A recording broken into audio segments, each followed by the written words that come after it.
Hi, I'm Brad Walker. A few weeks ago I published an article titled Proper Stretching with the subheading That's Not How You Use Stretching. And in that article I made the comment that some of the research on stretching and flexibility is flawed, and that drew a couple of comments. So I wanted to take a few minutes and just explain more fully what I mean by the research is flawed. But before I do that, I just want to comment on a couple of mistakes that I see a lot of people making when they are interpreting scientific research or research studies. The first mistake I see is that a lot of people only read the conclusion of the research study. And this is a big mistake. Now I can understand it because a lot of studies that are published online will only show you the conclusion, or sometimes even just an abstract of the conclusion. So, and then to read the full story, you have to, pay to actually access it. So I can understand why a lot of people only read the conclusion. But the problem with that is that there's no context to where the conclusion came from. So you don't know exactly how the study was conducted, you don't know the methods used, you don't know the procedures that went into the study. And reading the conclusion without knowing all that is like taking it totally out of context. So firstly, if you are going to try and interpret a research study, make sure you read the whole thing. The second mistake I see a lot of people making, which is related to the first mistake, is that most people just regurgitate what someone else said about a research study. And guess what? That person probably only read the conclusion. So it's really important when you are interpreting research studies to make sure you look at the whole study, read the whole thing, and get the context of how the study was put together and how the study came about and what they were trying to achieve in the first place. So let's get back to my comment about a lot of the current research on stretching and flexibility is flawed. Now, let me explain that by giving you a bit of a story or an illustration. Imagine that you're about to run onto the sports field. It doesn't matter what sport, it could be soccer, football, baseball, basketball, it could even be cycling or swimming.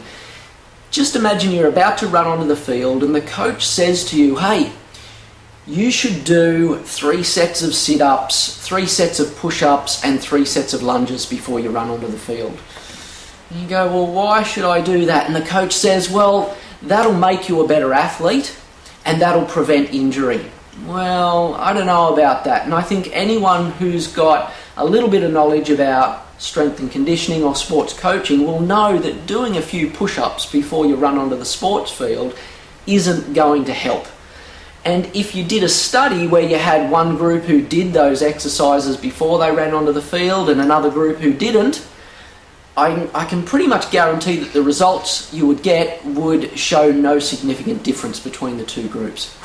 And essentially that is what a lot of the studies on stretching and flexibility are doing. They're taking 2 different groups, they're getting one group to do a few stretches before they run onto the sports field. So they'll, for example, do a few hamstring stretches, do a few calf stretches, maybe a few quad stretches, and then go and play their sport. And then what the researchers will do will look at the 2 groups after they play their sport. They'll compare performance, they'll compare injury rates and so forth. Some of these studies are done over a short period of time, maybe only 6 weeks. Some are conducted over a longer period of time, like 6 or 12 months. But in the end, what happens is that there's no real significant difference between the 2 groups. So whether they stretched before exercise or they didn't, there's no particular benefit or no particular perceived benefit. But the problem or the flaw comes because that's not how you use stretching. You don't just do a few stretches before you run onto the sports field and expect that you're going to be a super athlete or bulletproof to injury. That's not the way you use stretching. So if that's not the way you use stretching, and this is separate to a warm-up of course, as part of a warm-up you do use stretching, but that's not what we're talking about here. We're talking about the research studies that have been conducted on stretching and flexibility, and 9 out of 10 of them follow this type of procedure. 2 groups of people, a stretching group, a non-stretching group. Do a few stretches before you run on the field, see what the differences are after you play your sport. So if that's not how you use stretching, how do you use stretching? Well, as I explained in the article, you use stretching in exactly the same way as you use strength training. So for example, a strength coach, would look at the athlete, look for weaknesses, look for imbalances, look for areas where a specific strength is important to that person's sport, and then they design a routine, a strength routine, to compensate for those weaknesses, those imbalances and so forth. And over the long term, 3 months, 6 months, 12 months, those strength improvements will help the athlete. And it's exactly the same with stretching. The coach looks at the athlete, they look for weaknesses, they look for imbalances, they look for areas where stretching or improved flexibility will help their sport, and then they design a stretching routine or a stretching program that the athlete uses to improve those weaknesses and imbalances. And over the long term, again, 3 months, 6 months, 12 months, hopefully those imbalances go away, those weaknesses go away, and therefore that translates into improved performance on the field and a reduction in injury. So when I said that a lot of the research is flawed, I meant that the way the research is carried out is flawed. So this is unfortunate because it gives people the misconception that stretching is of no benefit at all, and that's certainly not the case. So I hope that's cleared things up a little bit. I want to make one point before I finish up, and that is I'm in no way against scientific research or scientific studies.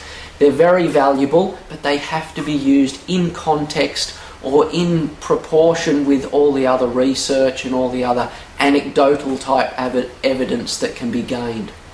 So I hope that's helped. I hope you've enjoyed the further explanation. What I will do is I'll make sure I include a link to that original article somewhere on this page so you can go and read it if you want to. In the meantime, stay healthy, keep stretching, and God bless. Bye for now.